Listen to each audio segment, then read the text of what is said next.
Hello అందరికీ welcome to గుమగుమలాడే వంటిల్లు. ఈరోజు వచ్చేసి పెసర పునుగులు అండి. పునుగులు అంటారో చిట్టిగారెలు అంటారో, మేమైతే చిట్టిగారెలు అంటాము. ఎలా ప్రిపేర్ చేసుకోవాలో చూసేద్దాము.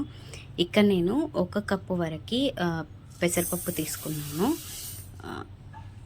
ఈ పప్పుని ఒక 2 సార్లు బాగా వాష్ చేసి నీళ్ళు వేసేసుకొని మూత పెట్టి ఒక 2 గంటల పాటు నాననివ్వాలి. 2 నుండి 3 గంటల పాటు. మీకు టైం ఉంది అనుకుంటే ఇంకో 1 అవర్ ఎక్కువ నానబెట్టుకోండి. ఇలా నానిన తర్వాతకి చూస్తున్నారు కదా, పప్పు అనేది మంచిగా నానిపోయింది. ఇప్పుడు ఈ వాటర్ అన్నీ వడగట్టేసుకొని ఈ పప్పుని మిక్సీ పట్టేసుకోవాలన్నమాట. చూసారు కదా, ఇప్పుడు ఇందులో నుండి నేను కొంచెం పప్పు తీసి పక్కన పెడుతున్నాను. ఎందుకంటే మనకి కొంచెం క్రంచీగా కావాలి అనుకుంటే ఇలా పప్పు మనం పచ్చిది ఇలా డైరెక్ట్గా వేయడం వల్ల మనకి మధ్య మధ్యలో పలుకులు తగిలి టేస్టీగా ఉంటుంది అనమాట. ఈ మిగిలిన పప్పుని మనం మిక్సీ పట్టేసుకుందాము.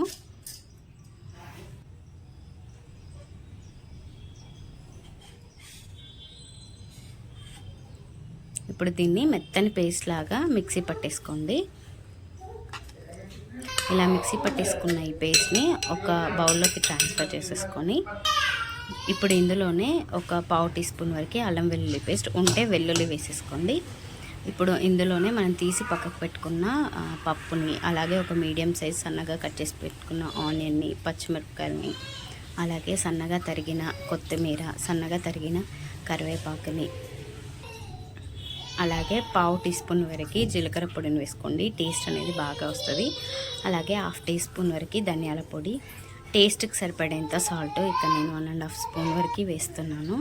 ఇప్పుడు ఇవన్నీ బాగా కలిసేలాగా బాగా కలుపుకోండి. నేను ఇక్కడ కారం అనేది వేయలేదు. మీకు ఒకవేళ కావాలి అంటే వేసుకోవచ్చు, బట్ ఆల్రెడీ పచ్చిమిర్చి వేసాం కాబట్టి నేను కారం అనేది వేయలేదు. ఇలా అంతా కలుపుకున్న తర్వాత చేత్తో ఇలా తీస్తూ చిన్న చిన్న పునుగుల్లాగా వేయాలి. ఇప్పుడు స్టవ్ పైన ఆయిల్ పెట్టేసుకొని మీడియం హీట్లోనే ఉండాలి ఆయిల్ అనేది. ఇలా కొంచెం కొంచెం పిండి తీసుకుంటూ పునుగుల్లా వేసేసుకోండి.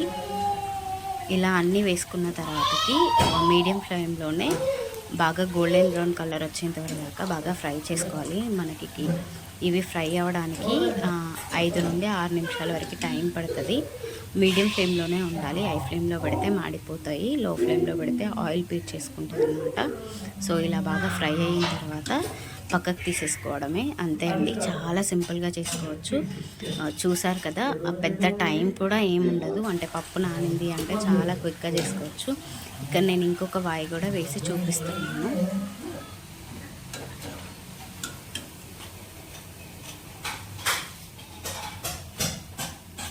ఇలా అన్నీ బాగా వేగిన తర్వాతకి తీసేసుకొని సర్వ్ చేసేసుకుంటే చాలా బాగుంటుంది. మీరు కావాలి అంటే చట్నీతో అయినా సర్వ్ చేసేసుకోవచ్చు, లేదు అంటే ఆనియన్తో చాలా బాగుంటుంది. ఒకసారి మీరు ట్రై చేసి మీ ఫీడ్బ్యాక్ని నా కామెంట్ సెక్షన్లో కామెంట్ చేయండి.